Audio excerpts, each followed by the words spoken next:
I'm Kevin Shaw, and you're watching the Watercraft Journal.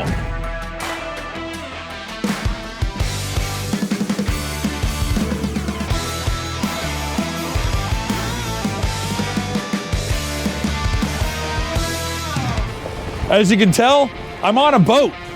What the heck am I doing on a boat? We're never doing boat stuff, right? Well, believe it or not, BRP reached out to us and said, hey, we'd love you to try out the new Manitou boats. I don't know anything about pontoon boats, guys. So this has been a real rude awakening for me. We're here in Lansing, Michigan on Gun Lake. It's like got 30-mile-an-hour winds. We got whitecaps out on the lake. And they invited the jet ski guy out to check out their brand new boats. We literally have a $153,000 pontoon boat over there that somehow they want me to go ride. So we're gonna take you around. We're gonna show you, maybe not that one, but we're gonna show you the new ones that they've got. They got a new cruise model and 2 Explore models, and we're gonna walk you through some of the details. We're gonna walk you through some of the changes and get a little bit of action footage out there and see what you think. Believe it or not, this makes you kind of want to do more boat stuff, but we'll decide on that later. So hang tight, tune in. We're gonna have a hell of a lot of fun.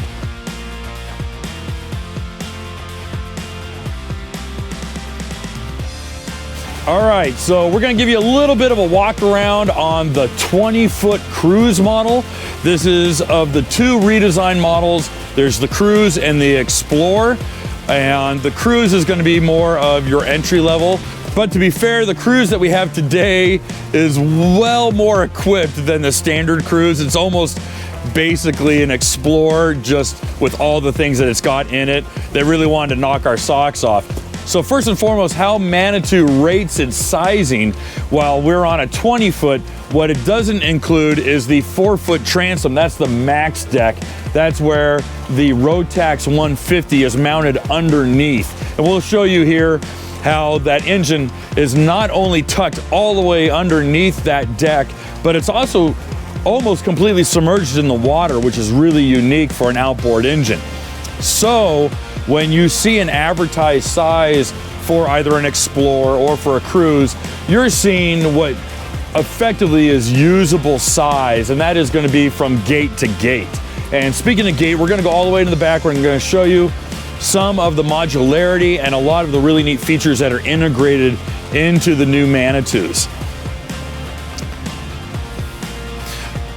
Okay, so back here, obviously, this is the new Max Deck. The Max Deck is this big padded surface that extends way past the end of the seats and the end of the gate here. As you'll see, they've integrated the link attachment points so you can bring with you a cooler or storage, but I really don't think you need more storage, but you will want to bring a cooler. You can bring the big Fish Pro 13.5-gallon cooler or the smaller cooler, whichever one you want.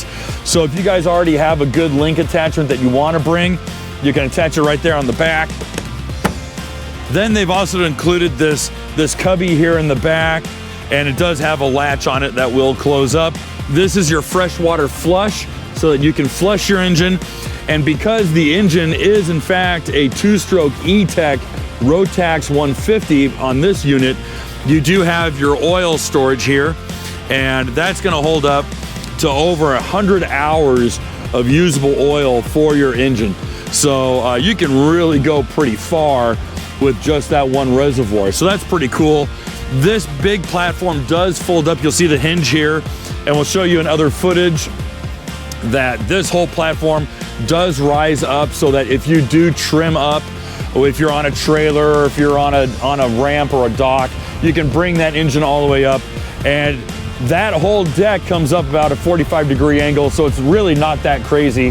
And of course, it does come up all the way. There's gonna be a kickstand for service that'll keep it up, so it's really usable. It's really not in your way. Let's close this up and we'll walk through the rest of the boat. All right, so here's your usable gate. It pulls up, swings right out, and you can go back and forth. One of the ways that Manitou gets away with not having a full fenced back is actually really clever in that, we'll slide that back down, that these backrests actually do meet the regulation for having this area blocked off. But what's also really unique is that these are called the Switchback Seats. You simply pull up on the handle here and it glides right back, and you've got a reverse facing lounge. That's actually pretty cool, and it doesn't lock. The reason for that is that they really don't want anyone sitting back there when you're going over 5 miles an hour. If you're just kind of idling or putting around, you can sit back, but once you get up to speed, you bring that back, it latches in place, it's not going anywhere, and that's your backrest. It's actually a really nice lounge. And then, of course, one of the best things that they got is this seat. These seats, we're gonna show you right here, this couch folds up. These hinges are all stainless, and it locks into place. It's not gonna fall down on you while you're grabbing stuff out of the cargo. And you have it also on this side. This side also holds more storage. You've got, here, I'll take this one back down, pull this guy up. We've got one of two batteries. You have your battery you have your battery switch here. So, and everything is wired really good. You got big dash tube and aught battery cables running through the whole thing. One of the neat features that they did and integrated into the design is that the wiring harness itself does not just zip tied to the underside of the pontoon. Rather, they've integrated it into the inside of the wall. It's in its own watertight trough. So that harness is not gonna get pinched, it's not gonna get kinked, and it's definitely not gonna get corroded. It's also wrapped, and it's all protective wrap, so you're not gonna get a lot of EMF interference as well. So there's a lot of good quality control that's gone into building these machines, so that for you guys who pay attention to those little things like I do, you'll really appreciate how they wired up and laid out the wiring harness on these boats. Let me put this one back.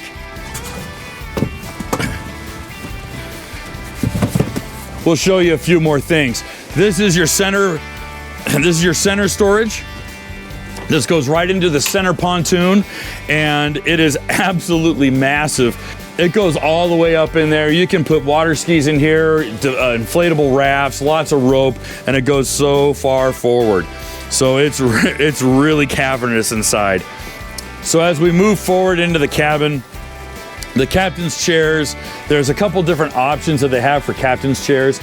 The Navigator chair can be, this is the standard on the cruise, but you can opt to have a matching Navigator's chair that looks just like the captain's chairs.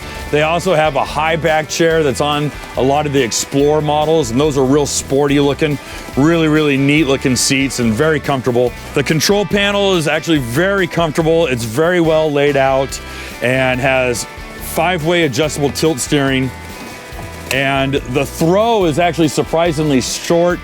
It's just a hair over 2 rotations. You're going to get about 2 1/8 of a rotation from one end to the other, so you're effectively a full 4 rotation from left to right or port to starboard.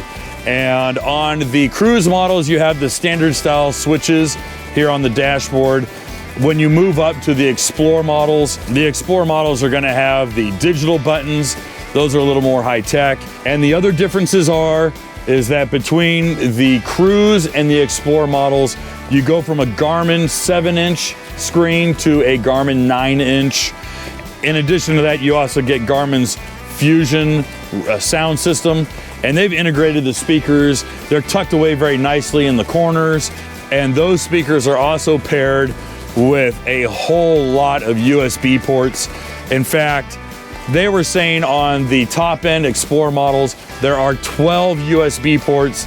I can't imagine you need 12 USB ports, but if everyone you know is bringing a phone and a GoPro and they're all charging at once, I guess it could charge it. So I guess you're really loaded. Oh, one more other feature I thought was really cool. This is a phone charger. It's optional, but you can charge your phone and it'll sit there and if you don't have a stupid phone case like I do that blocks it from doing it, you can charge your phone while it's sitting there. So they've really thought about a lot of really neat stuff on the Manitous, and we're gonna move over a couple more things and we'll move on to the higher end model, the Explore. All right, so a couple more things is this is your Navigator Storage. You just push it in, it's sprung loaded, and stays in place. You can bring it all the way up. And you got lots of storage in here, and all you have to do, push the spring, folds in, push tab, you're good to go.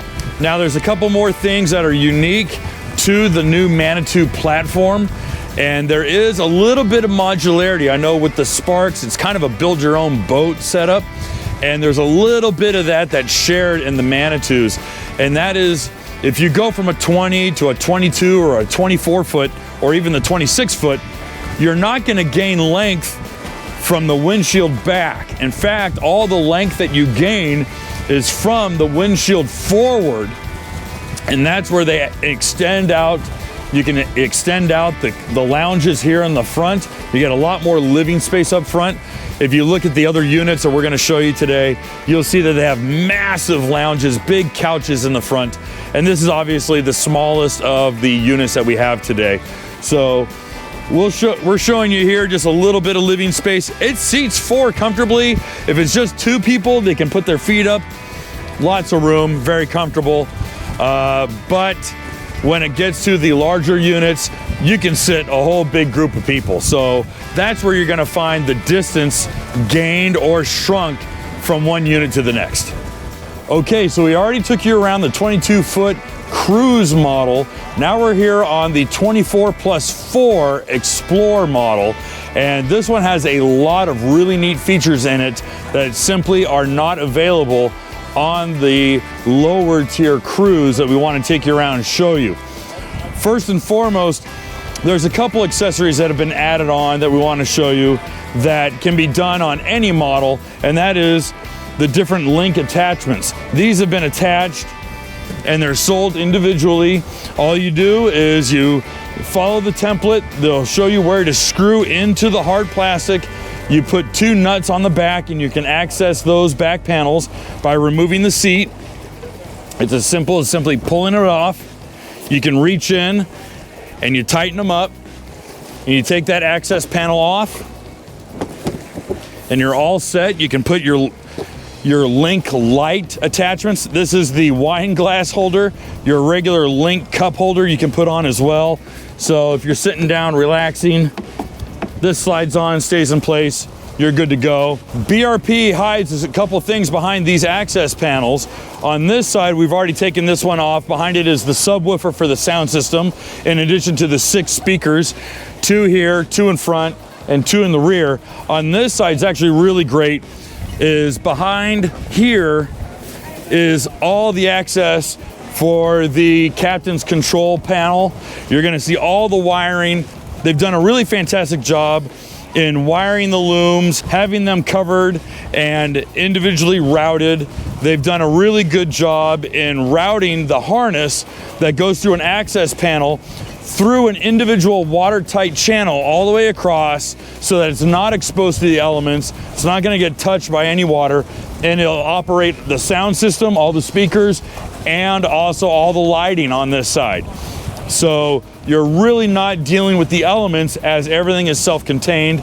And of course, these access panels slide onto these 4 perches and they slip right into place. So for anyone who wants to do any modifications to their dash, you know how to do it. But quite frankly, you're not going to need to. Then we're going to move up a little bit. We're going to show you a couple neat things. First, the major changes that you'll see here in the dashboard between the Cruise and the Explore model. I'm going to take a seat. Is first you have the larger 9-inch Garmin. They also change out all of the flip toggle switches to these digital push button switches. Then, of course, I want to talk a little bit about the captain's chairs. This one has been optioned with the bucket seat for the Navigator, and it has similar functions. You have a swivel here, but you can hit the latch.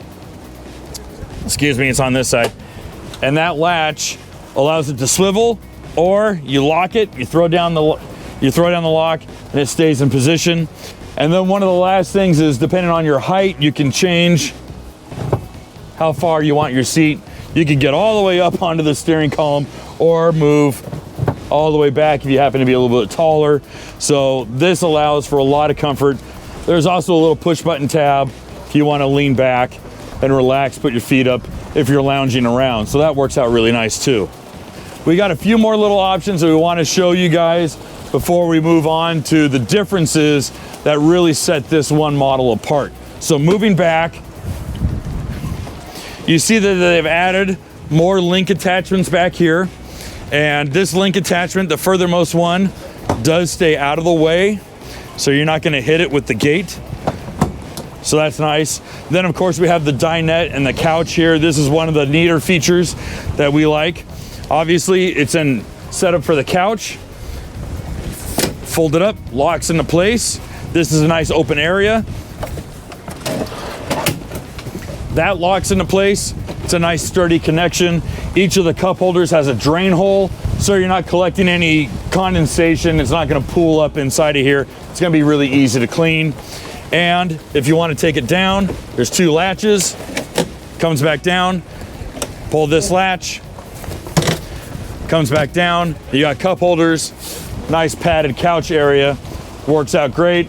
The other side here, more storage, also on a stainless steel hinge, stays up. You're not bending over, because a lot of traditional pontoon boats make you pull the seat up and over, and you have to lean over that. Instead, this folds up really nice, very easy to get a hold of. Now, as we mentioned before, when it comes to adding more length to your Manitou, the differences are not from the captain back. These areas stay the same.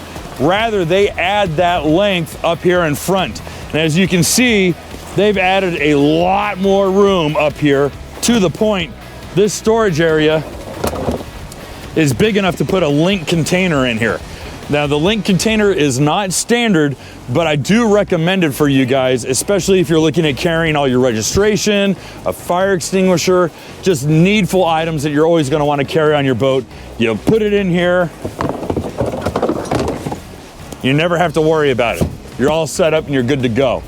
Now, the model we're sitting in is what's called the carbon interior. The outside is their shark gray. The white is the great white. So we're getting a shark theme going on here with a lot of the Manitous. But the carbon also is available in two other color options. Standard carbon is your gray with the yellow piping. There's also carbon blue and carbon red if you want to get a little more sporty. So those options are available to you as well. So when it comes to ordering your Manitou, there are some different options, not just in your interior trim, your external colors, or how long you want it. There's also a little bit more when it comes to your powertrain. Certainly, we've been riding around on the Rotax 150. There is a lesser horse option that's available to you, or if you want to use a different outboard, you can get that. Now, they do recommend, if you're going to a larger horsepower output, over 250 horsepower, what you're going to get is a tritoon that has those outboards mounted, and your dealer can equip that pontoon for you. Now, if you're going to use a single lower horsepower outboard that is not a Rotax, you can do the option of having a regular pontoon instead of the tritoon. We're obviously on the tritoon. All Rotax equipped Manitous do come with the tritoon, so that's really what my experience has been thus far. There's a couple other things that are optional. They're really more aesthetic. You can get your pontoons in natural aluminum, or you can have them powder coated in black. You'll look at this one's powder coated black. It really does look pretty sleek. So while we at the Watercraft Journal do not cover boats at all, this has been a really unique opportunity for us, and I've had to really kind of take a crash course in just learning a little bit more about the pontoon boat market and what Manitou is and what they offer. This has been a big year for Manitou. They've redesigned their entire product line, and I'm very excited to be invited out to check them out. And it's been a real treat. Even on a windy, cold, blustery day, we get to take them out and see how they perform in Whitecaps here in Michigan. I'm Kevin Shaw, and you've been watching the Watercraft Journal. If you enjoyed this video, please make sure to give it a like, leave a comment, and share it with your friends. It's definitely going to help us grow the channel. And if you want more awesome jet ski content, please visit us at www.watercraftjournal.com, where new articles are written and published every day, Monday through Friday, entirely subscription free to you.